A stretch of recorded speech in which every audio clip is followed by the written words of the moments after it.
August 23, 1914. On a railway platform, two men met for the first time. The first was 67 years old. The second was 18 years his junior. Strangers to one another, they didn't yet realize that their decisions would soon influence the German war machine more profoundly than even the Kaiser himself. Historians would often refer to them as the Siamese twins, or simply the duo.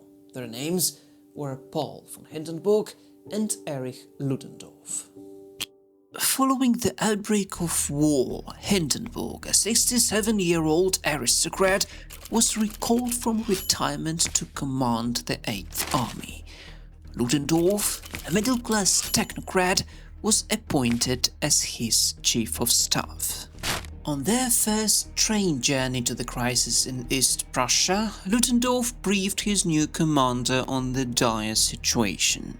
Hindenburg later recalled that he set the tone for their partnership by simply nodding in agreement and calmly going to sleep. This steadiness immediately reassured the anxious Ludendorff, establishing what Hindenburg famously called a happy marriage, in which they became one in thought and action. Upon arriving at Marienburg, the duo adopted a daring plan, largely prepared by Colonel Max Hoffmann, to shift the bulk of their forces south to confront the Russian Second Army. The plan relied on the use of interior lines and Germany's superior railway network.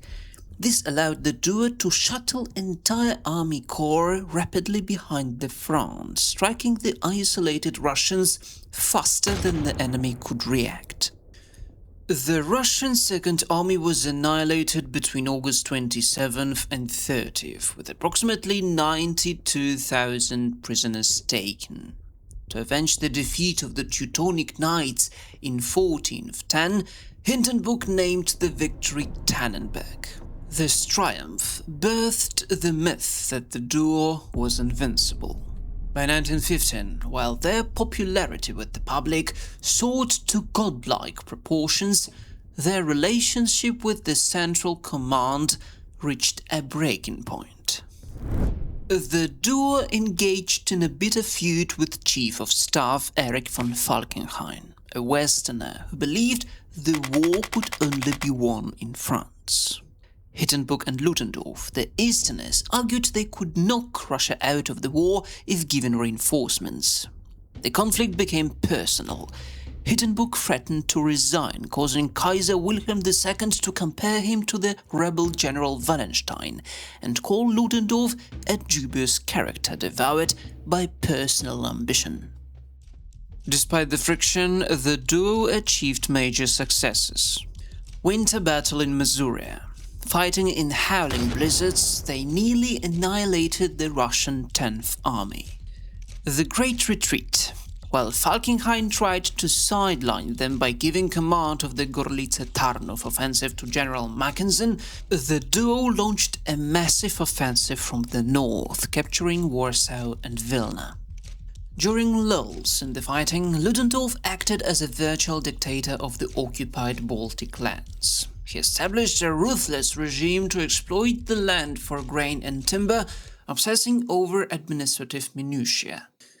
Meanwhile, Hindenburg maintained his Olympian calm, often spending his days hunting bison and stags in the primeval forests. The failure of Falkenhayn's strategy at Verdun and the entry of Romania into the war in 1916 forced the Kaiser's hand.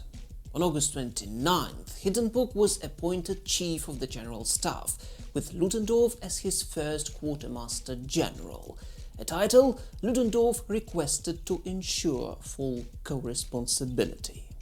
Once in power, they established a silent dictatorship, sidelining the Kaiser and the civilian government. They launched the Hindenburg Program to double munitions production and passed the Auxiliary Service Law, conscripting all males aged 17 to 60 for war work. Recognizing the army was bled white, they constructed the defensive Siegfried Line in the west. In July 1917, they forced the resignation of Chancellor Bethmann Hollweg, replacing him with a pliable successor. They also pushed through the resumption of unrestricted submarine warfare, a decision that brought the United States into the war. The partnership began to fray under the immense pressure of the 1918 spring offensives. As the German army exhausted itself, the discipline between the two men broke down. In July 1918, Ludendorff snapped at the field marshal, ridiculing Hindenburg's ideas as nonsense.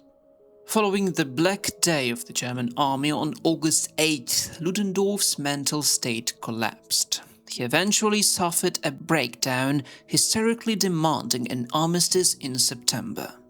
The marriage ended in a bitter public divorce in October 1918. Facing defeat, the new Chancellor, Prince Max of Baden, demanded Ludendorff's removal. On October 26th, the Kaiser fired Ludendorff but ordered Hindenburg to remain to oversee the retreat.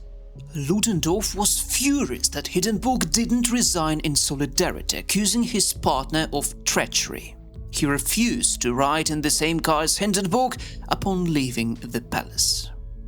In the immediate post-war years, the two briefly collaborated to promote the stab-in-the-back myth, blaming domestic revolutionaries for the defeat to protect their own reputations. However, their personal relationship remained cold. They eventually became political rivals during the 1925 presidential election, which Hindenburg won. The final breach occurred at the 1927 dedication of the Tannenberg Memorial, where Ludendorff publicly refused to stand beside Hindenburg. In his final years, Ludendorff drifted into political extremism and mysticism, estranged from both his former partner and their former ally, Adolf Hitler.